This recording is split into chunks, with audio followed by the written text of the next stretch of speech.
Bien, alors il est 10h55, nous allons reprendre. Donc vous inquiétez pas, vous aurez encore du temps pour continuer les exercices. Donc c'est juste pour donner un peu d'équilibre. Donc pour les personnes qui sont déjà peut-être plus avancées, je pourrais leur donner d'autres exercices. Et pour les personnes qui veulent continuer avec les premiers exercices, vous pourrez continuer avec les premiers exercices. Alors, nous étions en train de parler finalement des éléments qui peuvent nous pousser à choisir tel ou tel langage. Alors donc c'est un point que je mets souvent de côté, mais pourtant qui est assez important.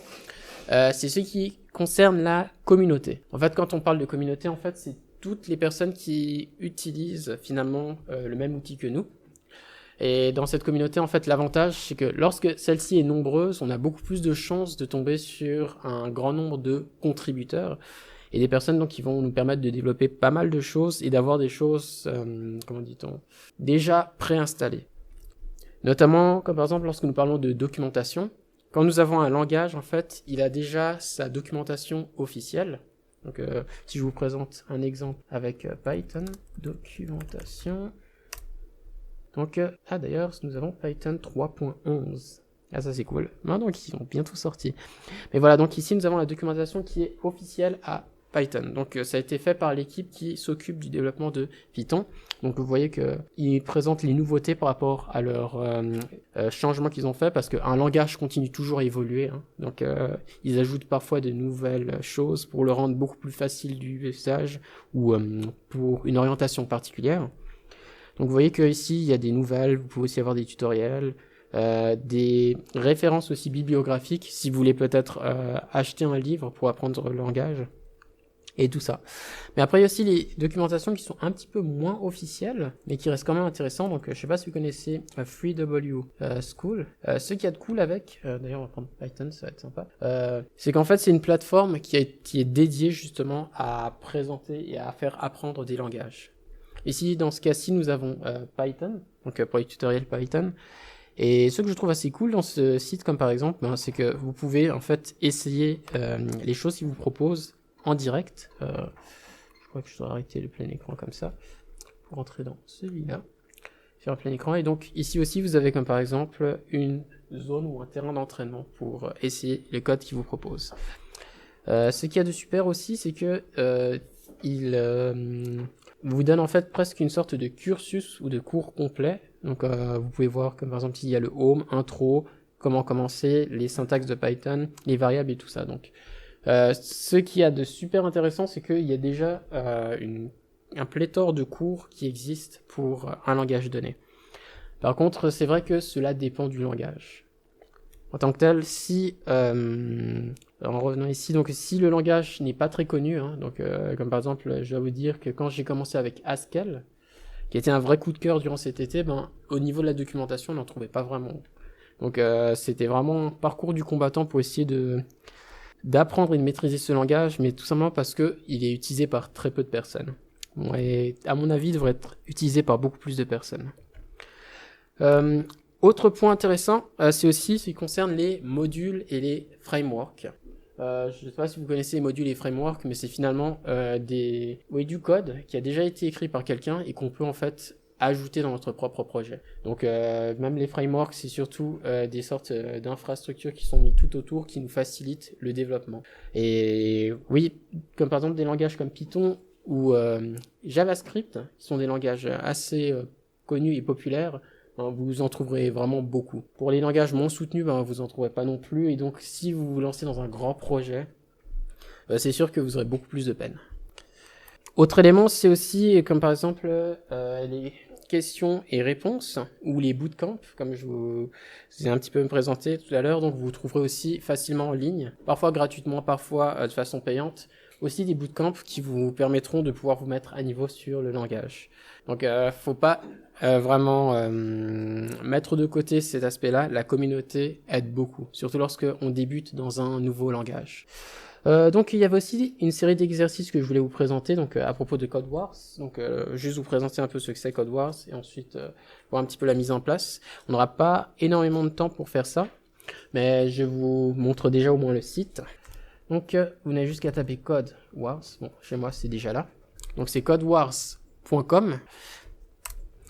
Et en fait, c'est une plateforme qui vous permet en fait de vous entraîner. Donc, je vous ai donné quelques exercices. Ici, vous avez aussi la possibilité de faire d'autres exercices, d'autres mini-challenges pour vous améliorer dans votre langage de prédilection.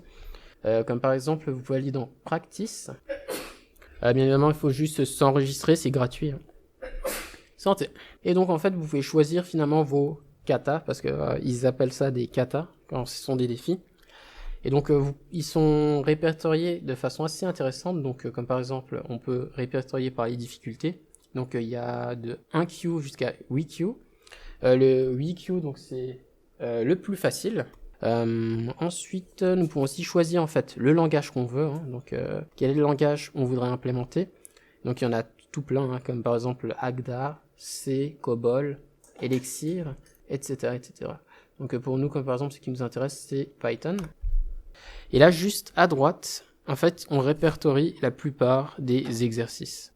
Et si vous voyez, en fait, les éléments ici, c'est des langages pour lesquels, en fait, ces exercices ont été implémentés. Donc, comme vous voyez ici, on peut le faire pour Python. Bon, moi, je suis aussi pour Haskell ici, mais il y a aussi C++, il y a aussi Dart, etc. Et donc, c'est juste un exercice qui se présente sous cette forme-là. Donc, nous avons la description qui décrit finalement le cadre de l'exercice, et le but en fait est de pouvoir faire un programme qui ressemble à l'exemple donné. Vous n'avez juste qu'à aller dans Train, qui se trouve juste ici, donc vous assurant que vous avez pris le bon langage, et ensuite vous avez aussi votre propre interface pour commencer à développer. Donc ici en haut à droite, c'est là où vous pouvez écrire votre code, les solutions. Ici c'est toujours l'énoncé, et parfois en fait il vous envoie les résultats. Et bon, je pense que c'est un petit peu petit mon écran, mais ici donc vous avez la possibilité de tester votre code, donc pour vérifier si vous avez écrit bel et bien juste. Donc il peut vérifier si ça correspond bien à l'exercice, et une fois que c'est bon, vous pouvez entrer votre attempt. Je pense pas qu'il y en a, mais pour les utilisateurs de Vim et iMac, en fait il y a aussi les key bindings qui sont liés à ça. Pour l'instant, des questions? Donc ça, c'est encore un outil que je vous propose, donc c'est vraiment au-delà du cours, si vous voulez continuer à vous entraîner ou à essayer des choses. Donc là-bas, vous avez une série d'exercices que vous pouvez utiliser. Parce que pour moi, je pense qu'il y a pas mal de choses qui peuvent aussi s'apprendre par la pratique, autant théoriquement et autant pratiquement, pour avoir une connaissance vraiment plus aboutie et plus large. Alors donc maintenant, on va parler des paradigmes. Encore une fois, un mot qui semble un peu compliqué, mais quand on vous parle de paradigme de programmation, c'est en fait, on va dire, une philosophie, une idéologie, une façon de penser. Comme on pourrait dire qu'il y a des partis politiques, en fait, il y a des paradigmes de programmation. Donc, en tant que tel, comme j'ai dit, un paradigme, c'est un modèle de pensée ou une façon de voir les choses ou le monde. Donc, il y en a deux principaux de paradigmes. En fait, il y en a vraiment une grande quantité, mais là, ce qui nous intéresse, c'est ces deux-là, parce qu'il y en a deux, donc c'est l'impératif et le déclaratif. Pour ce qui concerne la programmation impérative, c'est en fait le type de programmation qu'en fait on fait déjà et que vous faites déjà dans ces exercices. Donc il y a la programmation de type procédural qui se trouve juste ici. Donc c'est un type de programmation qui se fait juste comme une recette de cuisine. Vous faites les choses étape par étape et vous dites justement ce qui doit être fait.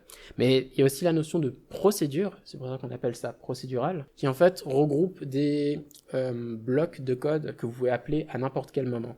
Donc cela, ça peut être des fonctions. Ça vous permet de structurer votre code pour éviter de tomber sur un fichier de 2000 lignes qui s'enchaîne. De cette façon-là, donc, vous n'avez pas non plus besoin de recopier du code si, en fait, c'est quelque chose que vous avez déjà écrit auparavant. Donc c'est comme ça qu'on crée les modules, les fonctions et tout ce qui va avec. Et donc après, il y a la programmation orientée objet, où en fait, les personnes qui ont pensé à ça ont vraiment pensé les choses assez simplement. C'est qu'en fait, on représente les choses comme des objets. Donc si on veut représenter un compte bancaire, en fait, c'est un objet qui contient des valeurs, comme par exemple le nom de la personne, qui contient aussi peut-être le montant qu'elle a, et d'autres informations auxiliaires.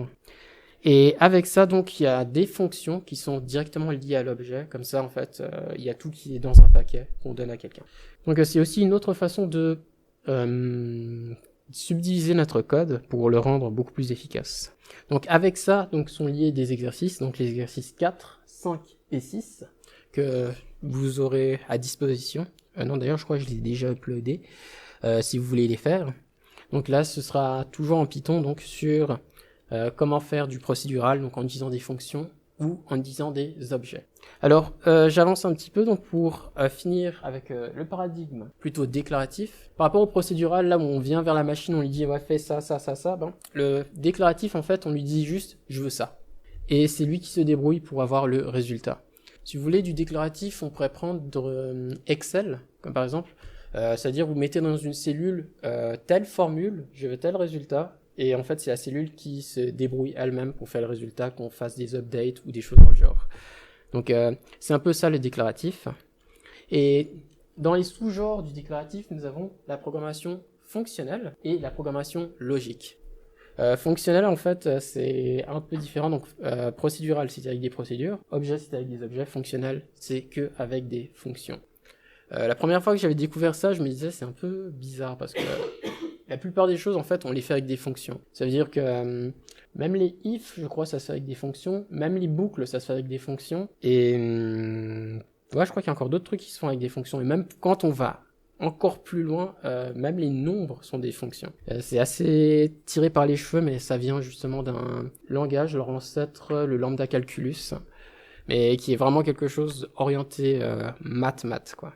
Et il y a aussi la programmation logique, qui est un type de programmation où finalement c'est la machine ou le langage qui doit faire des déductions. On lui dit juste des faits, donc c'est-à-dire il y a telle chose, il y a telle chose, il y a telle chose, on lui pose des questions et il est capable normalement de nous répondre avec les éléments qu'on lui donne. Donc ça aussi, la programmation logique, ça fait partie du domaine de l'intelligence artificielle, mais on utilise surtout maintenant du machine learning ou du deep learning pour faire ça.